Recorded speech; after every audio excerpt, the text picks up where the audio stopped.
Mesdames et messieurs, bonsoir.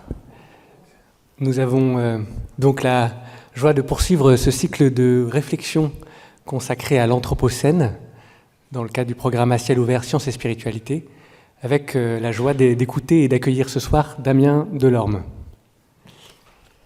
Damien Delorme va, je crois, proposer une contribution fondamentale à notre réflexion sur l'Anthropocène parce qu'elle est en un sens libératrice. L'Anthropocène, cette époque nouvelle où les actions humaines transforment de façon globale, profonde et pour l'heure incontrôlée leur habitat terrestre, semble nous charger d'une responsabilité démesurée et écrasante. Une responsabilité qui, si on accepte de l'assumer, engendre individuellement la culpabilité de participer aux destructions en cours et de ne pas faire assez pour les empêcher. Or, ce stade de l'écrasement coupable, pense Damien Delorme, peut être dépassé si nous cessons précisément de nous comprendre comme des individus, séparés les uns des autres et du monde qui nous environne. Cultiver le soi écologique, c'est sentir, percevoir et comprendre de mieux en mieux que je ne suis pas un être isolé, un atome séparé des autres. Au contraire, je suis constitué d'une multitude de relations avec mes proches humains, avec les collectivités dans lesquelles je m'enracine, avec les écosystèmes dont je fais partie, c'est-à-dire les autres vivants dont je dépends et le lieu de vie qui est le nôtre, et enfin, pour certains et certaines, avec quelque chose qui les dépasse infiniment et qu'il ou elle appelle la nature, Dieu, Bouddha, Tunkashila ou bien d'autres noms encore. En somme, nous autres individus sommes des nœuds temporaires dans un entrelac de relations qui nous tiennent. Faire l'expérience du soi écologique, c'est alors souffrir par empathie pour les autres, humains ou autres qu'humains, abîmés par les catastrophes en cours, alors qu'ils participent de ce que je suis. Mais c'est aussi sentir qu'en étant relié à eux, je ne suis pas seul, et que tout ne dépend pas justement de moi, qui n'existe pas sans eux.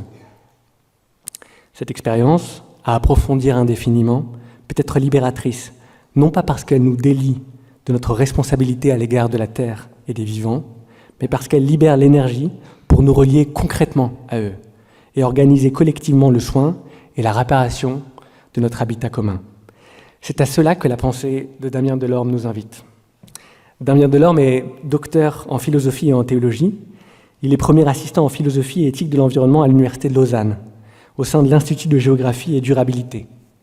Sa thèse, qui porte sur la crise de l'idée de nature dans la pensée écologique, a déjà été partiellement publiée pour sa partie consacrée à l'écothéologie aux éditions Académique Presse en 2025, dans un ouvrage qui est disponible en open access en ligne et qui est intitulé « L'éveil des natures pour un nouveau dialogue entre la philosophie de l'environnement et l'écothéologie ». Défenseur d'une philosophie de terrain qui concilie engagement dans le monde et réflexion philosophique propre, Damien Delorme est aussi l'auteur de L'autre rêve américain, un voyage à vélo vers le soi écologique, publié également cette année aux éditions Actes Sud. Récit d'un voyage à vélo de 10 000 km à travers les États-Unis, à la rencontre d'écotopies, des lieux de travail ou de vie en milieu urbain ou rural, où les habitants et habitantes s'organisent et inventent de nouvelles façons de subsister en prenant soin de leur environnement. Cher Damien, c'est avec joie que je te cède la parole pour une 50aine de minutes qui seront suivies ensuite de questions et réponses avec le public, également à distance.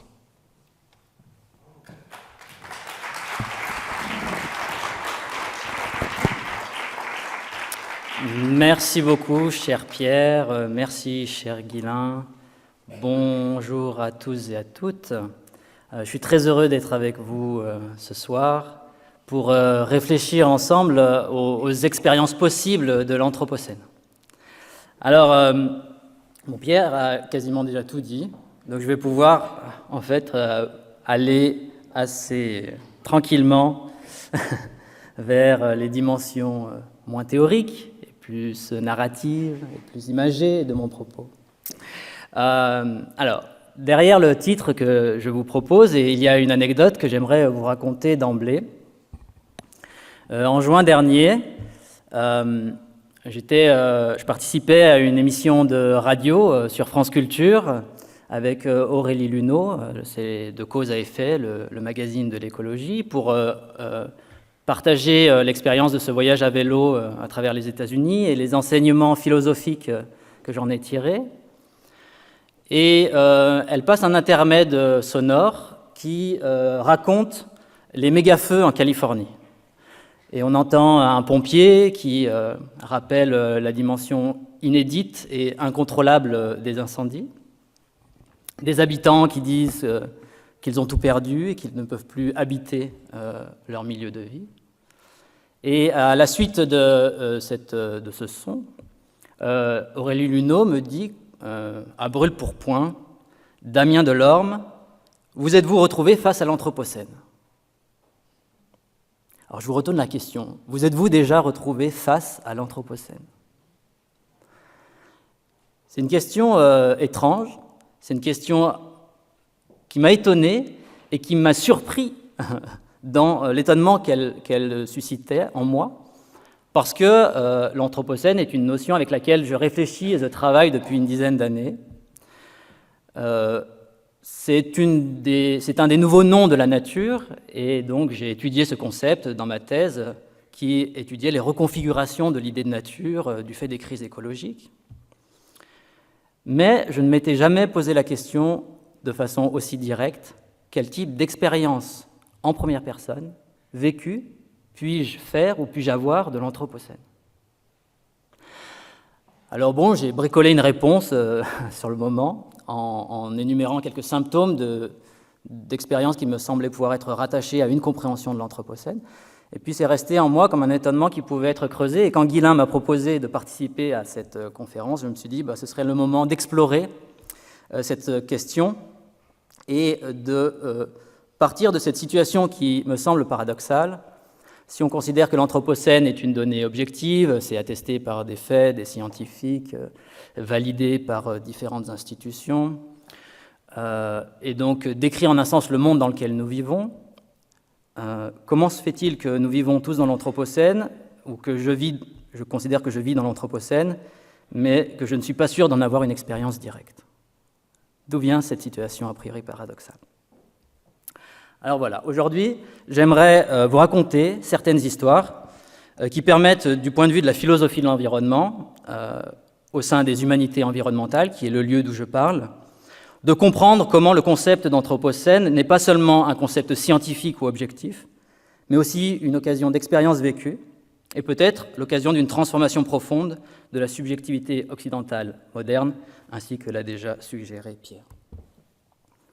Alors le parcours que je vous propose va repartir des définitions de l'Anthropocène, qui sont peut-être connues pour certains et certaines, moins connues pour d'autres, avec l'idée de se demander quel type de concept d'Anthropocène autorise des expériences vécues. Et l'idée que je vais défendre, c'est que les approches simplement objectives ou objectivantes de l'Anthropocène, en un sens, interdisent ce type d'expérience, et il faut passer par le détour des humanités environnementales, qui amène une autre conception de l'Anthropocène, pluraliste, politisée, perspectiviste, qui permettent d'avoir une expérience en première personne de cette dimension pourtant systémique et planétaire. Dans un deuxième temps, je m'appuierai sur certaines images et certaines rencontres que j'ai faites pendant ce voyage à vélo aux États-Unis, il y a une dizaine d'années, pour vous montrer comment cette conception perspectiviste, pluraliste, politisée de l'Anthropocène peut s'incarner dans des expériences concrètes. Et puis je finirai en revenant sur le soi écologique, ce concept qui, si on le met en regard de l'Anthropocène, pourrait être perçu comme, les phénoménologues diraient, le corrélat subjectif de ce nouveau monde, c'est-à-dire une transformation profonde de la subjectivité qui permet de s'accorder aux enseignements de l'écologie. Alors allons-y. Vous le savez peut-être, l'Anthropocène, en réalité, a plusieurs définitions en fonction des différentes disciplines qui l'ont mobilisé. Et, à mon sens, il est utile de simplifier les choses en disant qu'il y a 3 définitions. Une qui vient de la géologie, une qui vient des sciences du système Terre et une qui vient des humanités environnementales. Alors, je ne vais pas revenir en détail sur ce que ma collègue Catherine Larère a déjà, je crois, amplement expliqué, c'est-à-dire l'histoire scientifique du concept d'anthropocène, mais je vais simplement pointer quel type d'histoire et quel type d'expériences sont attachées à chacun des concepts et des définitions. Donc la première définition, c'est à laquelle on se réfère la plupart du temps, c'est la définition géologique. Et ce qui est étonnant, c'est que cette histoire est celle d'un concept en un sens mort-né. Cette définition, que vous trouvez dans différentes références sur l'Anthropocène et qui était présente jusqu'à il y a quelques années sur le site du groupe de travail sur l'Anthropocène, est la suivante que je lis. L'Anthropocène est un terme largement utilisé depuis sa création par Paul Crutzen et Eugene Sturmer en 2000 pour désigner l'intervalle de temps géologique actuel dans lequel de nombreux processus et conditions sur la Terre sont profondément modifiés par l'impact de l'humain. Cet impact s'est intensifié de manière significative depuis le début de l'industrialisation, nous faisant sortir de l'état du système terrestre typique de l'époque Holocène qui suit la dernière glaciation. Bon, c'est une définition que j'imagine assez commune. L'Anthropocène est une rupture dans les temps géologiques, c'est une sortie de l'Holocène, et c'est aussi une caractérisation du temps présent, ce qui, on va le voir, représente une forme de difficulté catégorielle pour les géologues. Alors, ce type de définition a appelé certains types d'expériences objectives et objectivantes, guidées par les méthodes géologiques, la recherche de marqueurs stratigraphiques planétaires et fixes, et aussi médiation par toutes sortes d'institutions décisionnaires, telles que la Commission internationale de stratigraphie de l'Union internationale des sciences géologiques. Bon, longue histoire résumée rapidement. L'Anthropocène est un concept mort pour les géologues. En mars 2022, l'autorité déléguée du président et du secrétaire général de l'IUGS a attesté que l'unité formelle de l'échelle des temps géologiques rejeté la proposition d'une époque anthropocène comme unité formelle de l'échelle des temps géologiques. Et donc, les géologues considèrent que l'Anthropocène, qui peut-être est un événement, au sens où il y a bien des effets dans les strates géologiques, n'est pas pour autant quelque chose de significatif en termes d'époque. Bon. L'Anthropocène est mort pour les géologues, et pourtant il continue à vivre, comme le titrait Science le 5 mars 2024. Il continue à vivre notamment pour les scientifiques dans les sciences du système Terre. Okay. Alors, pour les sciences du système Terre, l'Anthropocène désigne l'altération radicale des cycles biogéophysiques par les activités anthropogéniques, au point de menacer certains équilibres qui ont permis, depuis au moins l'Holocène, donc depuis au moins 10 000 ans, une relative habitabilité de la planète. Alors, à nouveau, ici, nous avons affaire à des expériences objectivantes. Les sciences du système Terre sont un ensemble de disciplines qui mesurent, qui expérimentent, qui intègrent, qui modélisent, qui confrontent et coordonnent les données pour avoir une vision intégrée du système. La deuxième histoire qui est racontée par ces sciences du système Terre est une autre histoire que celle d'un événement négligeable, c'est une histoire d'aggravation et d'incertitude très inquiète pour le futur. Alors, peut-être le symbole qui s'est imposé comme une référence pour penser l'Anthropocène sous cette perspective, ce sont les limites planétaires, proposées dans une première version en 2009 par les équipes du Stockholm Resilience Center, dirigées par Johan Rockström. Vous avez ici une évolution.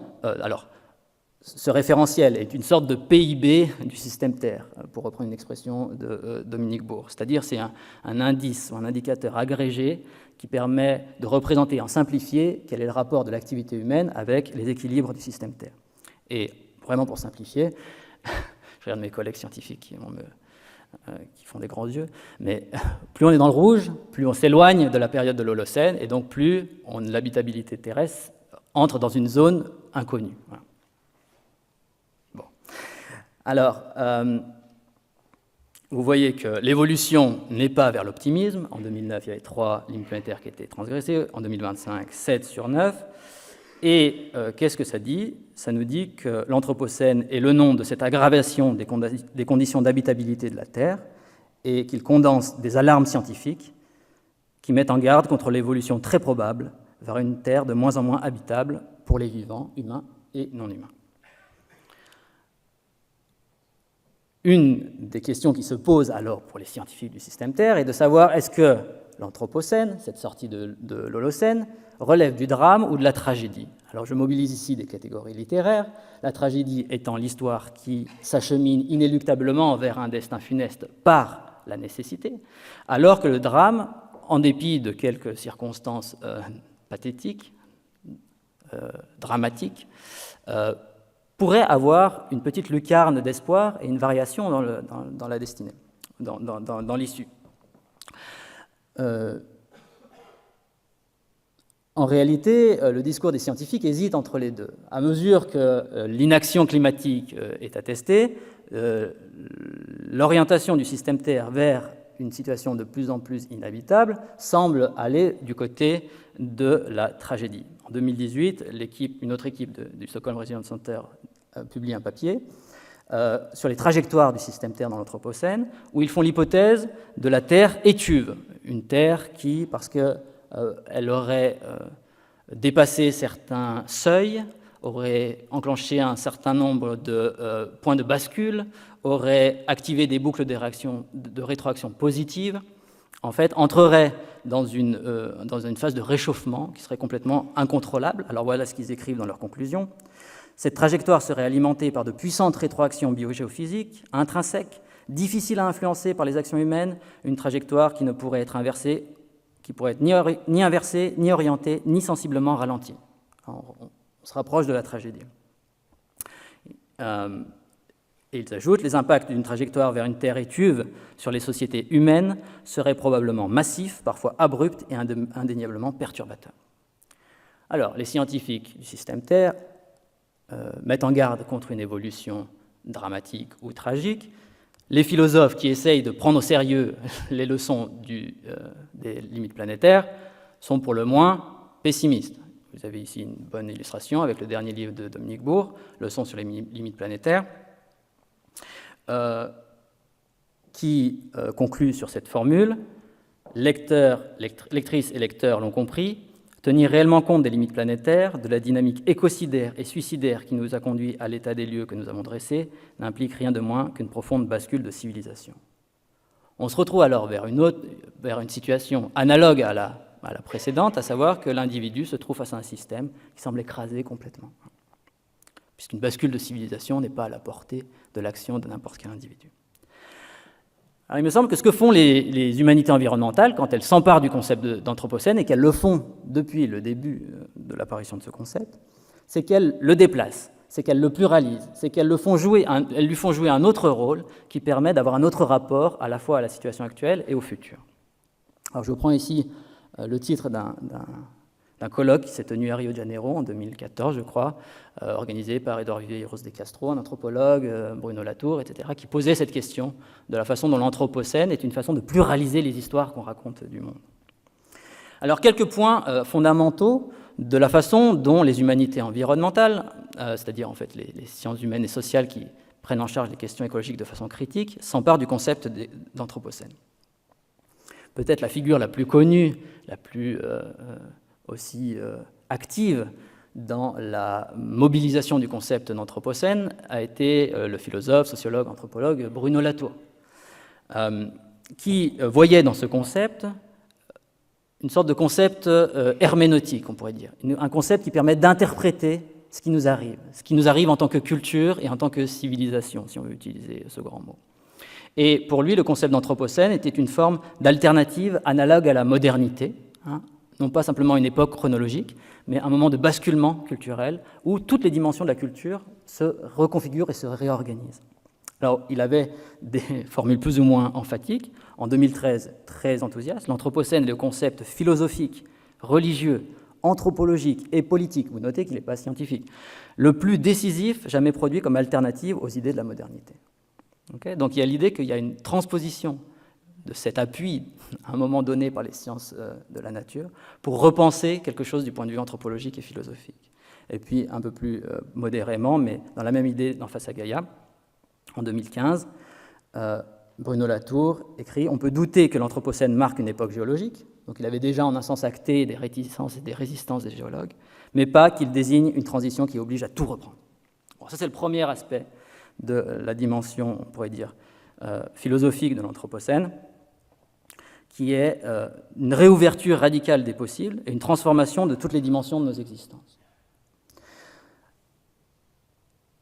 Du point de vue des relations à la nature, l'Anthropocène est une bonne nouvelle parce qu'il permet d'inclure, à partir d'un discours des sciences naturelles, une critique qui avait été portée depuis longtemps par des philosophes, par des activistes, qui était la critique des dualismes. Qu'est-ce que c'est que le dualisme ? C'est la transformation d'une distinction en une hiérarchie. Et un des dualismes associés à la modernité et qui est pensé comme une cause fondamentale de l'Anthropocène, c'est le dualisme entre la nature et la culture, la nature étant pensée comme extérieure à l'humain, passive, disponible pour l'exploitation et l'extractivisme, et à disposition des intérêts humains. Alors, l'Anthropocène, en un sens, c'est la défaite actée du dualisme dans le rapport entre nature et culture. C'est l'obligation à avoir une conception relationnelle de la nature. Or, cette position avait déjà, en un sens, été défendue par Michel Serres dans les années 90, dans le contrat naturel, puisque dans cet ouvrage, le philosophe retrouvait des dimensions qui seront celles ensuite constitutives de l'Anthropocène. La dimension planétaire des influences humaines, avec le concept d'objet-monde, l'unification relative de l'humanité par la technique et les effets en retour, la pertinence donc de l'échelle planétaire, et le dépassement du dualisme nature-culture. La nature devenait un partenaire ou une partenaire de l'humanité et non plus une entité extérieure à dominer, exploiter et disponible pour les humains. Voici un extrait du contrat naturel qui dit cette reconfiguration du rapport à la nature vers une conception relationnelle. Jusqu'à ce matin même nous échappait la nature. La voici donc aujourd'hui nouvelle et fraîche, à l'état naissant, globale, entière et historiée sous les yeux de l'humanité entière et globale. Théorique bientôt, quand les disciplines séparées voudront bien se fédérer, donc ça a été réalisé en un sens par les sciences du système Terre, tout de suite concrète et technique, puisque nos moyens d'intervention agissent sur elle, qui en retour agissent sur nous. Ça, c'est la dimension d'agentivité de la nature, qui est aussi soulignée dans la figure de Gaïa. Réseau de liens multiples où toute chose congruente conspire et consente, entre là qui s'attachent par un treillis de relations au tissu social et humain désormais solidaire. Okay ? Donc, l'Anthropocène, c'est l'entrée dans une conception relationnelle des intrications ou des intradépendances entre les humains et les autres qu'humains. Ça, ce sera une autre dimension qui sera en fait commune à différentes reprises dans les humanités environnementales du concept d'anthropocentrisme et qui permettent, en un sens, d'ouvrir un chemin vers des expériences possibles, relationnelles, de l'Anthropocène. La troisième dimension, permise par la reprise dans les humanités environnementales du concept d'Anthropocène, est le déploiement d'un discours critique sur l'Anthropocène. Si on résume vraiment à gros traits, il y a trois grandes objections qui ont été faites contre le concept d'Anthropocène. C'était une globalisation ou une unification trop rapide de l'humanité comme espèce, premier argument. Deuxièmement, c'était un discours qui avait une tendance à être dépolitisé. Et troisièmement, c'était un discours qui tendait à nous enfermer dans des trajectoires inamovibles et donc à promouvoir des affects catastrophiques et dépressifs. Ce sont les trois grandes critiques. Et en fait, contre ces trois critiques, les humanités environnementales ont adopté des stratégies un peu distinctes et intéressantes à observer pour pouvoir comprendre quelles sont les conditions d'une expérience vécue de l'Anthropocène. Contre le premier argument, donc la globalisation ou l'unification trop rapide de l'humanité comme espèce, une première stratégie a été la multiplication des histoires politiques de l'Anthropocène. Ça a été ce qu'ont fait de façon, à mon sens, admirable Christophe Bonneuil et Jean-Baptiste Fressos dans l'événement Anthropocène en 2013, où ils ont remarqué que les scientifiques, système Terre ou géologues, quand ils se mettaient à raconter des histoires, adoptaient un régime d'historicité assez simple et naïf, l'humanité comme espèce, qui évolue depuis la préhistoire jusqu'à la prise de conscience aidée des sciences et des techniques de l'Anthropocène. Histoire qui était à la fois étrangement linéaire, téléologique et dépolitisée. Alors, la stratégie de Bonneuil et Fressos est de dire, en réalité, il y a différentes façons de raconter cette histoire qui permettent de réintégrer dans la compréhension différents types de responsabilités et différents types d'acteurs. Si on s'intéresse par exemple à l'histoire coloniale, qui a à un moment fait prédominer le capitalisme extractiviste sur d'autres modes d'organisation, on voit que l'Anthropocène est aussi un anglocène, parce que c'est l'Empire anglais et ensuite sa prolongation états-unienne qui est responsable historiquement du plus grand nombre d'émissions en carbone. Si on s'intéresse au lien entre l'Anthropocène et à l'économie fondée sur les énergies fossiles, alors l'Anthropocène est un thermocène. Si on s'intéresse au lien entre l'Anthropocène et le transfert de technologies entre l'industrie militaire et la vie civile après-guerre, qui permet de lancer la société de consommation, alors l'Anthropocène est un thanatocène, etc., etc. Et ce qui me semble très intéressant dans leur perspective, c'est qu'ils adoptent un point de vue pluraliste. Ils ne disent pas il faut remplacer l'Anthropocène par le Capitalocène, par exemple, ou l'Anglocène. Ils disent il faut comprendre que l'Anthropocène à lui-même est insuffisant et qu'il doit être complété et précisé par une multiplication de perspectives. Or, l'expérience individuelle va être en mesure, en un sens, d'accéder à ces différentes perspectives ou à certaines de ces perspectives. Bon, la deuxième stratégie contre la dépolitisation, c'est celle qui va essayer de faire triompher un autre concept dominant par rapport à l'Anthropocène. Et c'est celle des tenants notamment du Capitalocène et d'un autre historien, Jason Moore, qui vont insister sur le fait que si on essaye de tracer au plus près les responsabilités, alors mettre en cause le capitalisme est plus précis et plus pragmatiquement utile que de s'en référer à l'humanité comme espèce. Okay, ce n'est pas toute l'humanité qui est responsable de l'instabilité ou de la sortie de l'Holocène, ce sont certains dispositifs, certains mécanismes d'accumulation, certains gagnants dans un système capitaliste, certains rapports capitalistes à la nature. Et donc, la deuxième stratégie pour repolitiser consistait à se méfier de l'unification trop rapide en dépliant différents réseaux politiques de cette histoire de sortie de l'Holocène.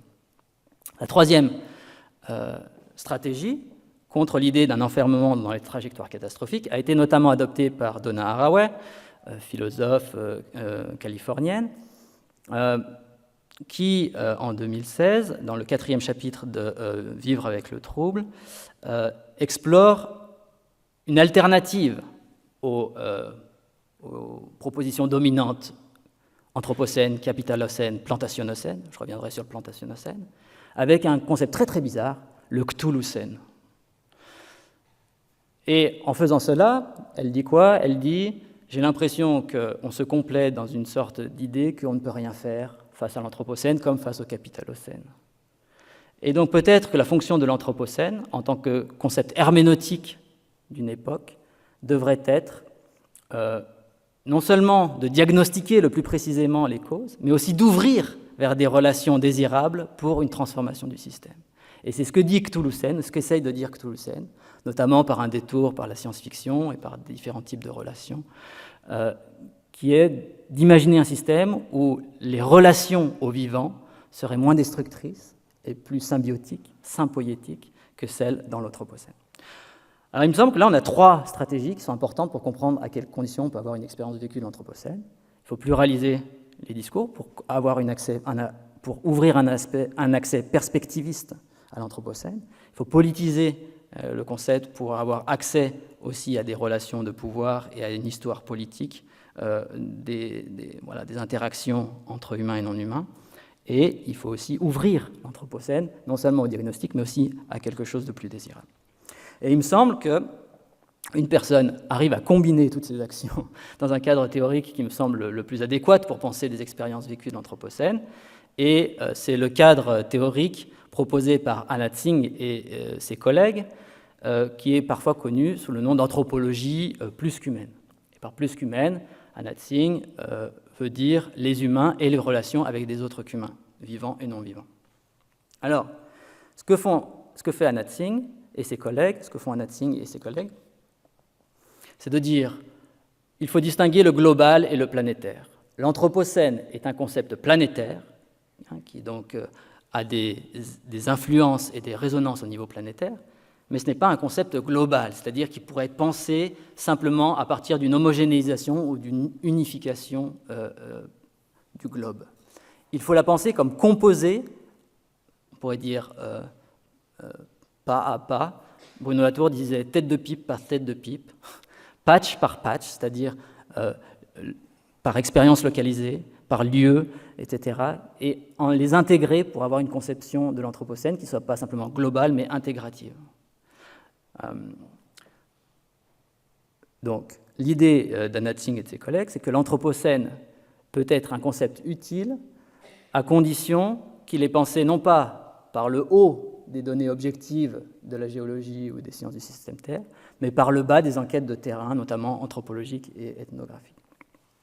Alors, elle développe dans cet ouvrage récent, Notre nouvelle nature, l'idée qu'il est intéressant de partir non seulement des données intégrées, mais des patchs de l'Anthropocène, des expressions localisées et particulières de l'Anthropocène.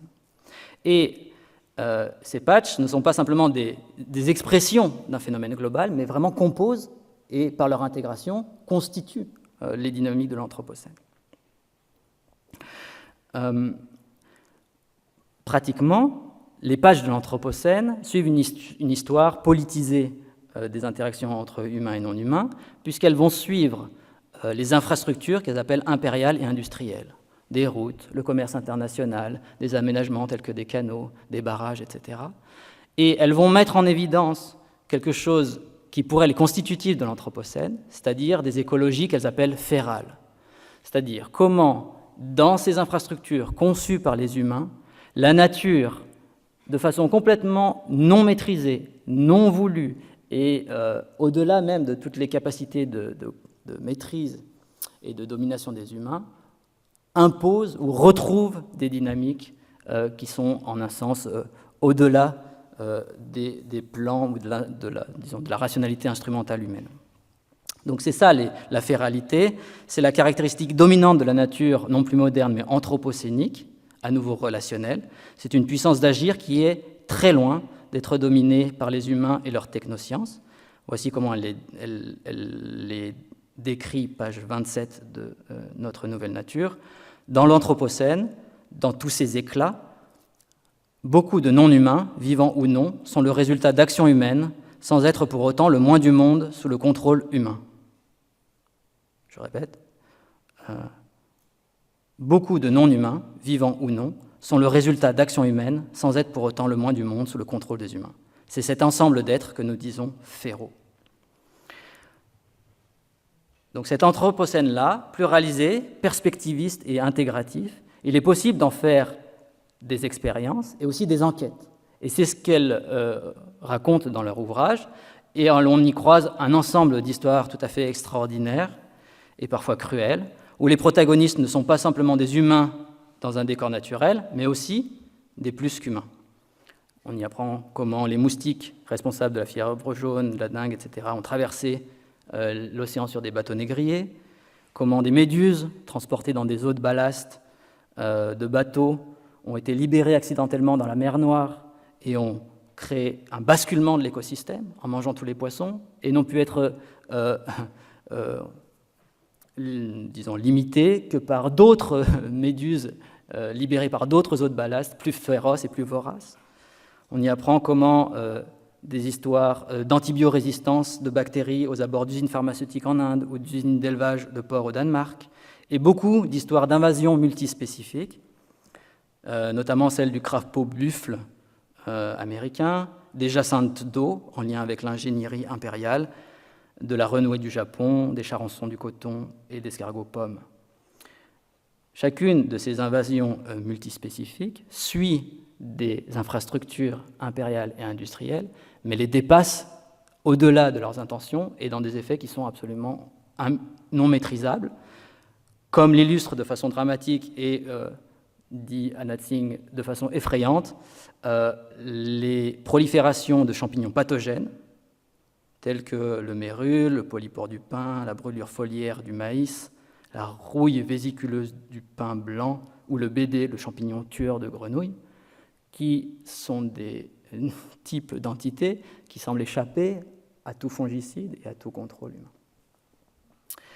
Alors, dans cette histoire d'Anthropocène, composée à partir de patchs, d'histoires et d'infrastructures localisées, les histoires sont plurielles, politisées et plus qu'humaines, et c'est dans ce cadre que j'aimerais maintenant transposer mon aventure américaine, puisqu'il me semble que là, on a un concept d'anthropocène qui permet une expérience vécue de cette réalité.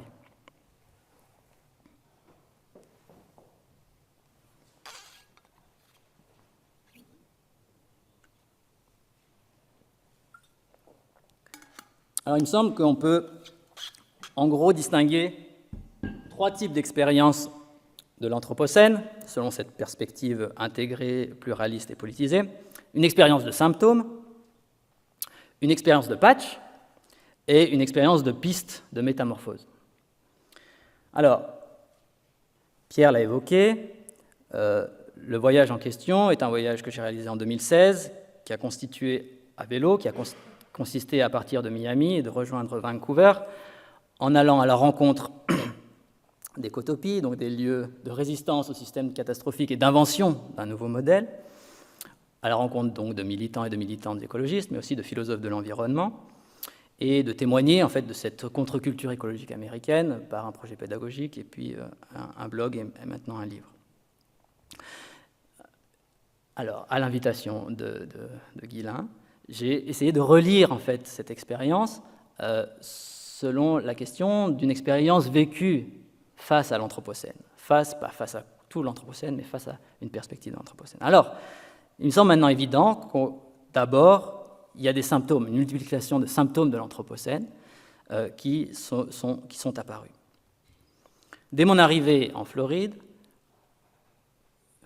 je pense que le concept de plantationocène résume en réalité la situation à laquelle j'ai été confronté.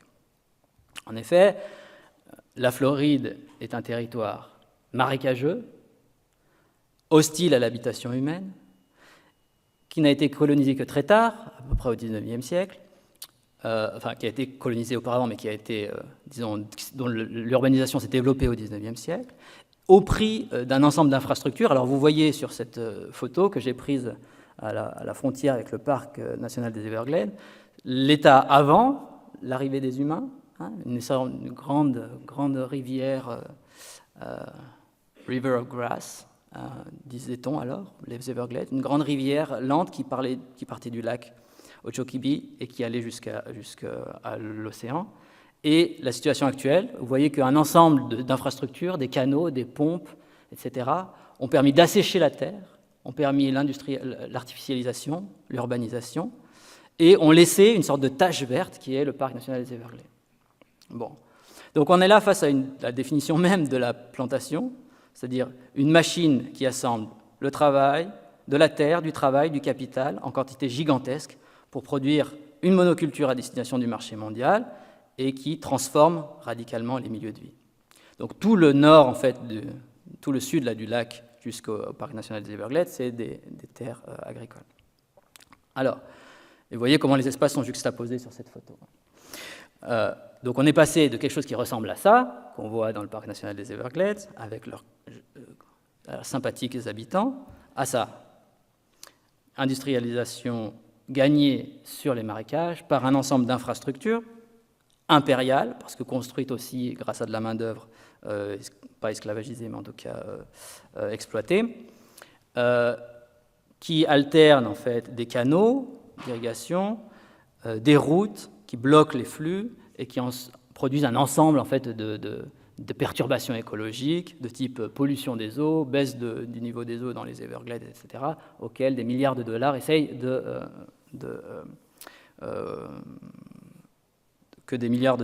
compenser. Ce qui est frappant dès les premiers tours de pédale quand je quitte Miami, c'est la traversée d'un territoire qui s'appelle les Redlands et qui est le territoire des pépinières industrielles. Et là, il y a la définition textuelle de ce que c'est que la plantation, un appauvrissement et une artificialisation des milieux de vie. Là, c'est des plantations hors sol. Une mise en format productif, l'alignement, la standardisation, des formes de monoculture et, par conséquent, la nécessité de traitements pesticides, insecticides, fongicides massifs pour contrer la prolifération des pathogènes dans des types de plantations aussi homogénéisés. Ici, en Floride, la main-d'œuvre était principalement prise en charge par des travailleurs migrants, illégaux, donc à l'exploitation de la nature s'associe l'exploitation de la pauvreté, pour des fonctions qui étaient vraiment qualifiées de sprayman, donc, dont la fonction unique ou principale était en réalité d'arroser continuellement ces plantes de tous les produits chimiques, évidemment avec les conséquences sur la santé des travailleurs et des milieux que vous pouvez imaginer. Un autre effet du plantationocède, qui est documenté par Anat Singh et que j'ai rencontré directement en Floride, était la prolifération des espèces dites invasives, alors jacinthe d'eau, et puis pour moi la rencontre a été faite par le python birman qui a été relâché dans les années 80 par des propriétaires mal avisés, et qui, parce qu'il est très intelligent, très fort et très vorace, a proliféré dans le marais des Everglades, au point de devenir une menace, puisqu'il a perturbé, il a fait quasiment disparaître en fait, toute la mésofaune des Everglades, tout ce qui est lapins, biches. On a même constaté qu'il s'attaquait aux panthères. Bon. Et donc, il y a une stigmatisation finalement des espèces invasives, telles que le python birman. On organise des chasses et des collectives largement récompensées. Et ce que dit Anat Singh et ses collègues, c'est qu'en réalité, les invasions multispécifiques peuvent être vues autrement au prisme de l'Anthropocène. Ce n'est pas simplement un mal à éradiquer qui viendrait perturber de l'étranger un état idéal et un Éden un Éden autochtone, mais c'est un symptôme de la nature férale, c'est-à-dire, je cite Anat Singh, un ajustement grâce auquel les non-humains s'adaptent pour vivre au sein des perturbations impériales et industrielles.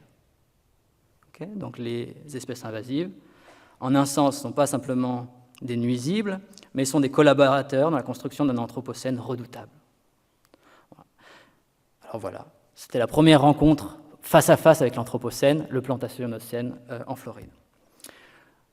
La deuxième rencontre avec l'anthropocène, c'est l'anthropocène décliné en thermocène, c'est-à-dire en système fondé exclusivement sur les énergies fossiles. Et alors l'avantage de traverser les États-Unis, c'est qu'on en a partout. On en a dès le début dans les exploitations offshore qui polluent les milieux. Ici, c'est au sud du Texas, et il y avait quelques pêcheurs qui, en dépit des panneaux disant que les poissons étaient non consommables, lançaient leurs lignes dans les eaux azurées du couchant. C'est des infrastructures dont, quand on les croise à vélo, on peut faire l'expérience de la nocivité. Bon, l'air est littéralement irrespirable. Et dont indirectement, par certaines rencontres, on peut aussi faire l'expérience de la façon dont elles marquent les corps. Ici, c'était Juanita et Chris Campbell, donc des personnes qui m'ont hébergé vraiment tout au sud-ouest de la Louisiane. Et donc Chris était ouvrier sur des plateformes pétrolières. Sa plateforme est fermée. Il a été délocalisé à plus de 4 heures de route. Il travaillait 7 jours non-stop. Il revenait se reposer 7 jours. Il avait aussi des pratiques de subsistance qui faisaient qu'il mangeait les crabes et les coquillages du Golfe. Et en fait, son corps était complètement intoxiqué par à la fois son travail et puis c'est la façon dont la pétrochimie contamine son milieu de vie. Le thermocène, c'est aussi les façons dont se constitue une culture des moteurs, en particulier aux États-Unis, dans des aspects parfois glamour, comme les surfeurs de Los Angeles, des aspects parfois plus absurdes, de mon point de vue en tout cas. En effet, quoi de mieux, quel type de relation plus intelligente à avoir avec un séquoia multi-centenaire, voire millénaire, que de le traverser en voiture et de se prendre une photo de sa voiture à l'intérieur. Ou d'autres qui m'ont aussi étonné, comme ces espaces de dunes et de plages réservés aux sports dits de récréation motorisée. Bon. Évidemment, il y a un ensemble de ruines, de cadavres, notamment humains, et puis un ensemble de révoltes contre le thermocène que j'ai pu constater, notamment à Denton, qui est donc une oasis verte au milieu du Texas, sur laquelle je reviendrai, où notamment des philosophes avaient développé la philosophie de terrain en s'impliquant dans des mouvements sociaux pour interdire la fracturation du gaz de schiste sur leur territoire, notamment au nom de la santé globale.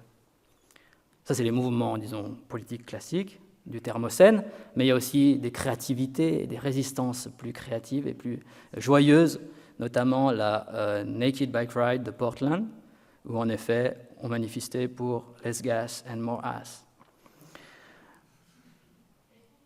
Voilà. Dans le fond, il y a une expérience à la fois directe par la menace des moteurs et indirecte par toutes les expériences témoignées du fait que le thermocène est une forme de voie sans issue.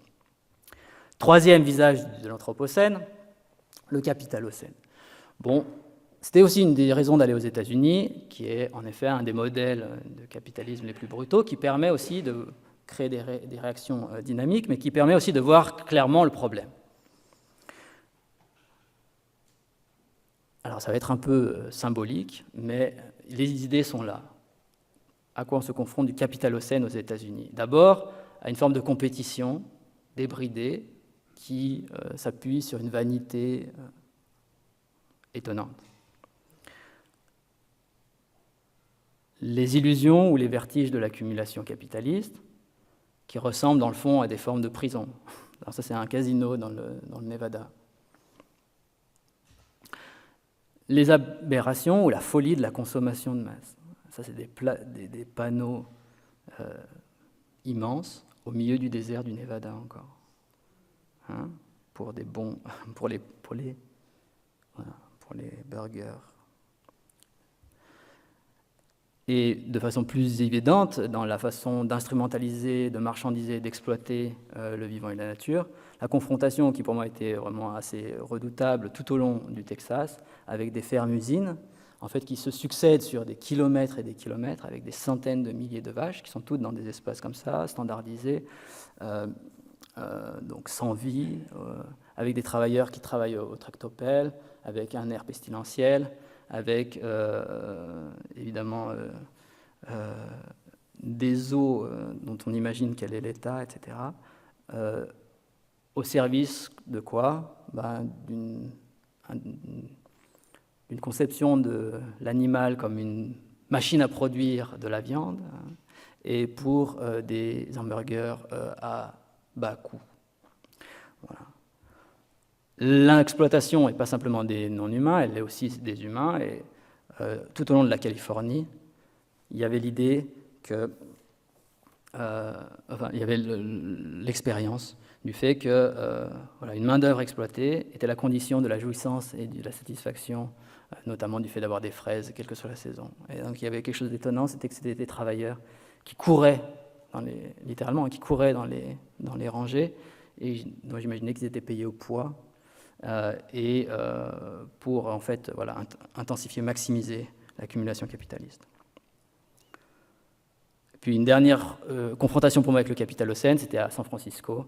J'ai été en contact avec quelque chose qui s'appelait le Crypto Castle, une maison où il y avait des jeunes start-upers qui avaient les premiers hacké un iPhone, qui étaient tous multimillionnaires parce qu'ils avaient acheté de la crypto-monnaie il y a 10 ans, quand ils avaient 5 ans ou 6 ans, qui travaillaient sur des... Bon, et qui avaient l'illusion comme ça que la réussite, qui avaient le rêve que la réussite de la vie était, dans les modèles d'accumulation capitaliste, de devenir milliardaire. Voilà. Dernier accès direct à l'Anthropocène, c'est par la question du feu ou du réchauffement. Alors bien sûr, dans les déserts, des formes directes d'assèchement, comme le lac Mead au Nevada, qui est quelques centaines de mètres maintenant en dessous de sa ligne de flottaison initiale. Il y a des expériences étonnantes où des marinas de luxe sont maintenant à 400 mètres, 300 mètres de l'eau, et donc sont des espèces d'épaves et de ruines.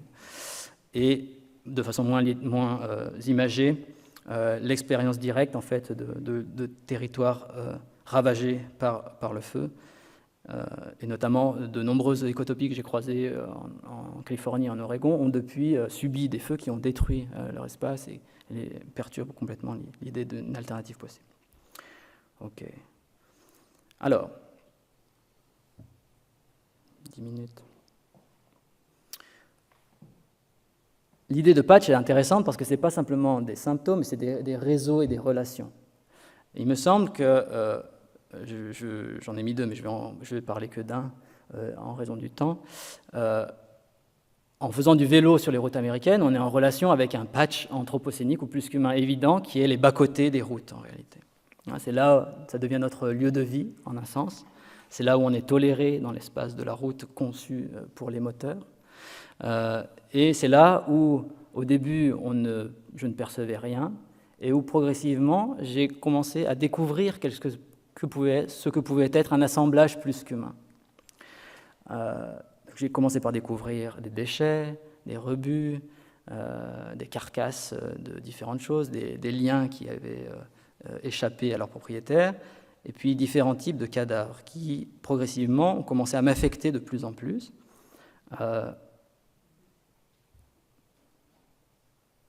J'ai appris par la suite qu'il y avait une catégorie, roadkill, pour désigner ce type d'entité.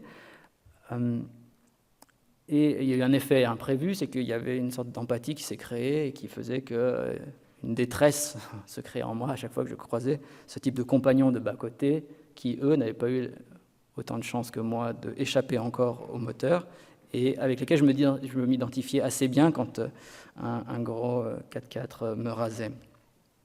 Quelques humains qui, eux, avaient droit à la sépulture, alors que dans le même temps, les travaux de déforestation, qui sont conditions de l'infrastructure routière, étaient invisibilisés, alors que construire une route, c'est déforester. Moi, j'ai eu le privilège de croiser ça pendant une 50aine de kilomètres, et donc on voit la déforestation, on voit le tassement des sols, on voit l'assèchement des zones humides, on voit les quantités phénoménales de pétrole qui sont destinées pour faire une route, et on voit que donc la route est aussi, on voit l'écocide dans le fond sous l'infrastructure qui pourtant permet la traversée. Et puis aussi la résurgence, la résilience des herbes folles qui, dans les moindres fissures des bas-côtés, en dépit des insecticides et des herbicides, illustraient cette nature férale, cette nature qui résiste à toute volonté de domination et qui, pour moi, devenaient des alliés dans la résistance au capitalisme motorisé. Voilà. Alors, je passe sur Green River, qui est un patch plutôt éco-poétique, qui était une façon de penser poétiquement l'habitation d'un non-lieu au milieu d'un non-lieu, enfin c'est un concept anthropologique, d'un lieu difficile à habiter au milieu de l'Utah. Mais je passe. Vous pourrez aller voir si ça vous intéresse sur le site ou dans le livre. Quelques pistes de métamorphose avant de conclure avec le saut écologique. Il s'est passé quelque chose d'intéressant dans le domaine éditorial des humanités environnementales en lien avec l'Anthropocène récemment.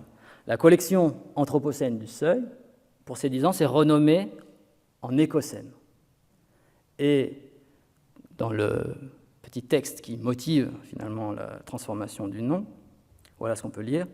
Anthropocène est notre passé, notre héritage, notre commun négatif, notre condition.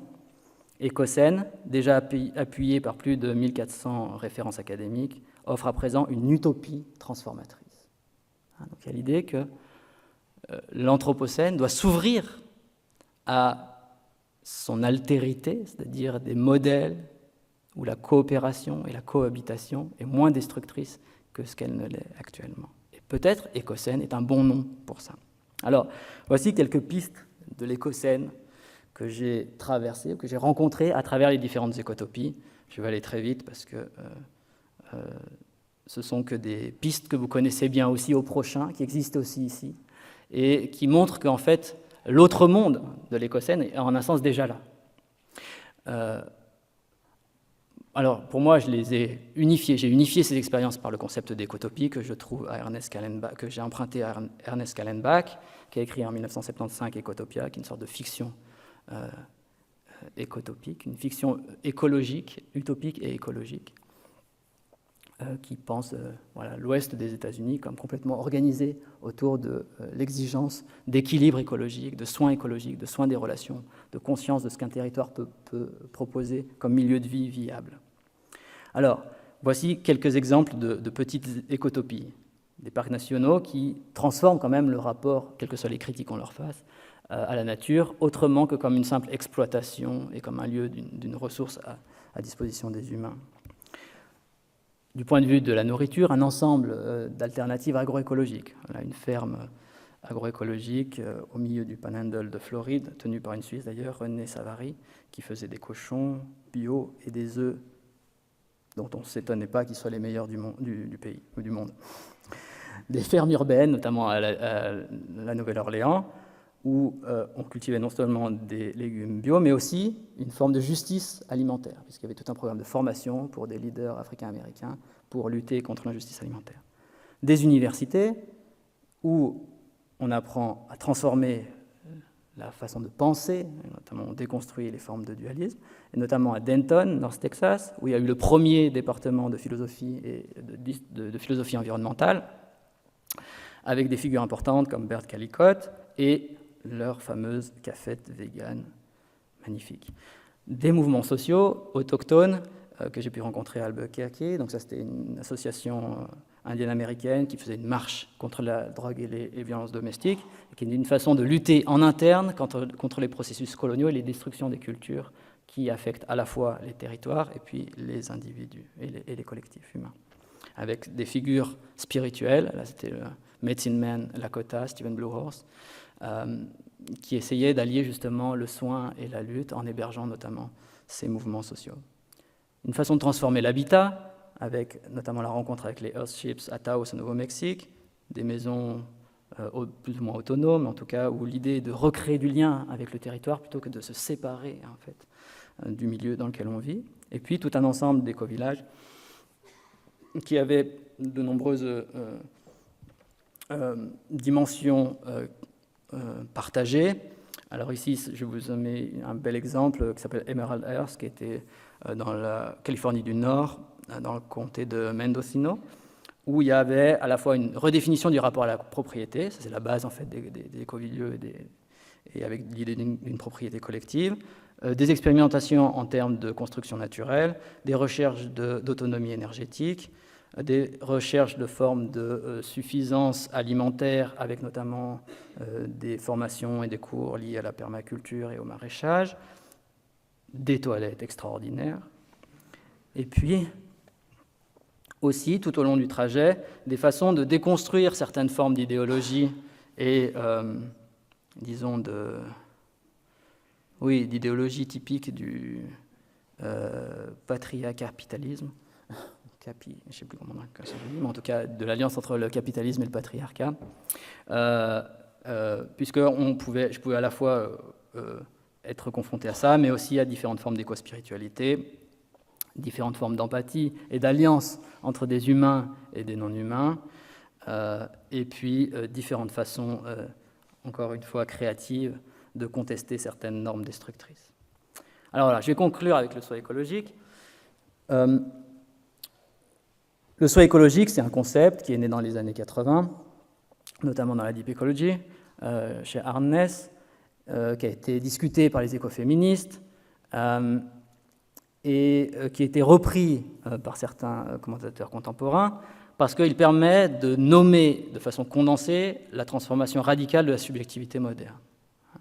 Donc c'est une façon de répondre, en un sens, à la question « qui suis-je ?», en ne mobilisant ni une identité objective ou administrative, ni une identité narrative anthropocentrée, psychologique ou sociale, ni une subjectivation moderne qui serait dualiste et qui penserait qu'elle est une intériorité constituante nécessaire pour que le monde existe, mais qui est incarnée, qui est relationnelle et qui reconnaît les interdépendances écologiques comme constitutives de sa propre identité ou de sa propre expérience écologique. Donc le soi écologique me semble être le corrélat subjectif de l'écocène, un soi tissé de relations plus qu'humaines. Alors dans le livre, je me suis amusé à relire mon voyage chronologique comme une sorte d'odyssée ou de drame du soi écologique. Au début, il n'est pas là, en Floride notamment. Ensuite, il y a une expérience révélatrice qui le permet de le découvrir ou de le révéler. Et ensuite, toutes les expériences de l'existence sont relues ou réinterprétées à l'aune de cette nouvelle expérience. ces différentes catégories sont les différents chapitres où différentes rencontres me permettaient de réintégrer dans mon expérience des dimensions fondamentales de la subsistance, mais du point de vue du soi écologique. Voilà. Qu'est-ce que ça veut dire de penser à partir du soi écologique, de métaboliser, c'est-à-dire d'avoir un rapport aux nourritures, d'habiter, de lutter, de poétiser, de se relier avec le soi écologique. Si vous cherchez une approche un peu plus systématique et écophénoménologique, je vous conseille les travaux de mon collègue Gérald Hess, qui décrit de façon, je pense, admirable, 4 types de participation avec la nouvelle nature, la participation empathique avec les animaux, la participation qui dit inactive avec les plantes et différents êtres vivants, avec lesquels on partage la respiration, le mouvement, le désir, la participation qu'il appelle écuménale avec des lieux que nous habitons, à la fois au niveau du partage d'informations, mais aussi du point de vue symbolique et du point de vue poétique. Et puis la participation cosmique, qui est la possibilité dans certaines expériences de comprendre que nous sommes en relation avec un cosmos conscient.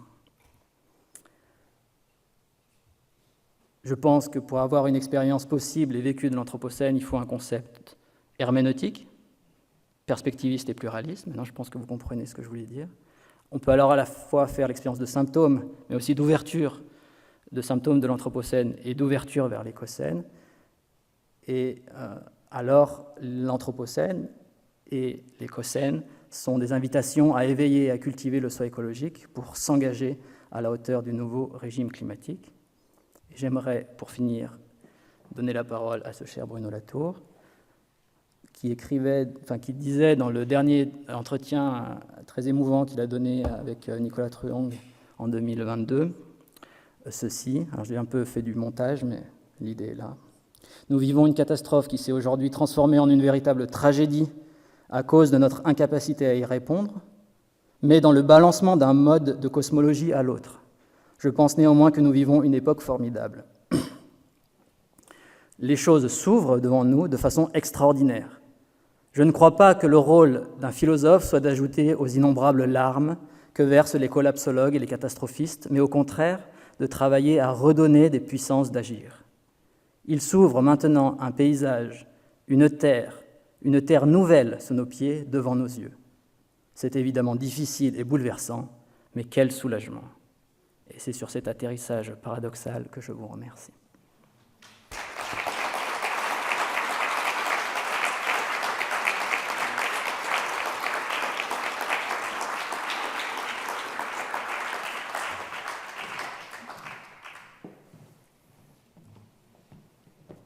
Merci beaucoup Damien pour ce très bel exposé et, voilà, qui s'achève avec ce mot d'espoir de Bruno Latour. Alors maintenant la parole est à vous pour poser vos questions. Je m'adresse aussi au public à distance.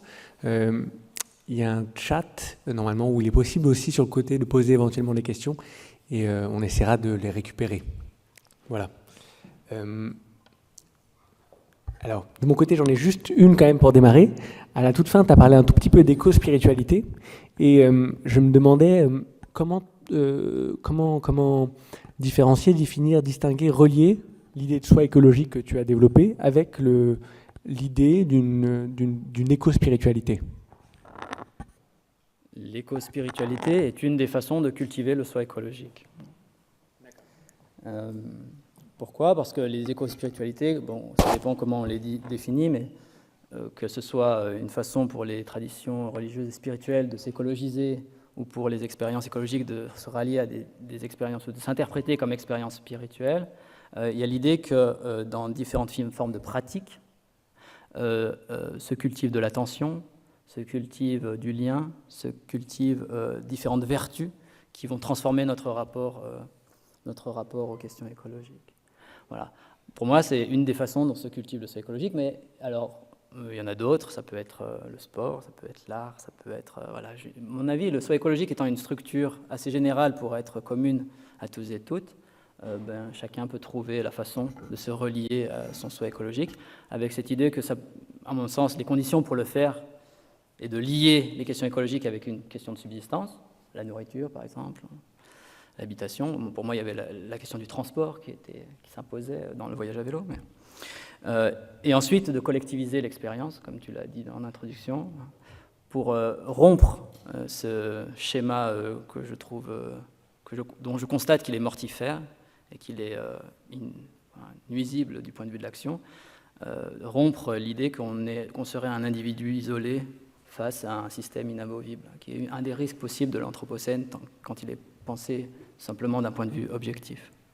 Et donc, bon, à condition qu'on relie les questions écologiques à une question de la subsistance et qu'on trouve des collectifs pour ne pas être seul et pour trouver en fait le lieu de son action, je pense qu'il y a différentes... c'est ma position pluraliste, il y a autant de... Il y a différentes façons finalement de découvrir et de cultiver le sol écologique.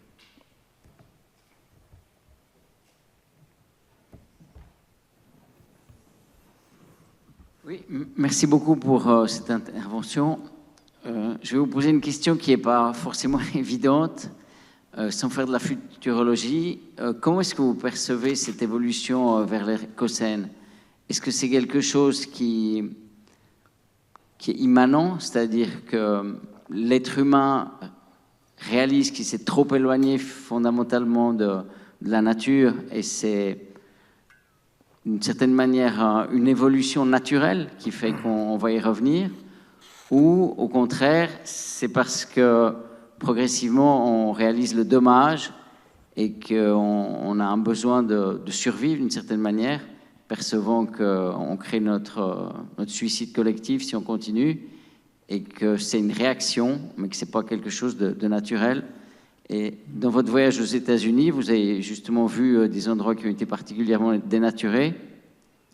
Est-ce que là, les populations ont plus la perception de ce dégât et donc ça crée des mouvements, ou à l'inverse, la grande majorité se disent autant en profiter parce que avant que ça soit trop tard, prenons tout ce qu'on peut.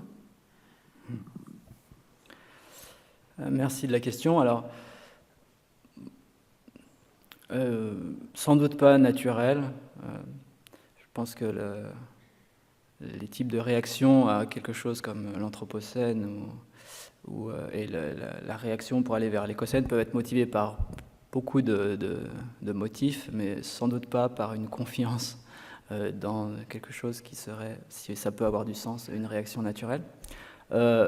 Mon expérience, c'est qu'en effet, ce qui fait basculer certaines trajectoires individuelles vers des modes de vie qui seraient en effet plus proches, moins destructeurs, en tout ça, moins aussi dépendants du capitalisme financier, c'est un moment des destructions produites par ce système sur leur propre personne, que ce soit du point de vue de la santé mentale, de l'absence de sens de vie, la dépression, du burn-out, etc. Et à partir de là, il y a en effet une interrogation, une force vitale, on pourrait dire nécessaire, pour remettre en cause ce que le système, toutes les dépendances que nous avons à ce système capitaliste thermofossile qui nous tient tous, beaucoup d'entre nous. Alors, malheureusement, du coup, ça donne quelques crédits à des positions assez pessimistes. Dominique Bourg aime à citer une étude d'actuaire qui dit qu'avec une diminution de 25% du PIB mondial, il y a 2 milliards de morts.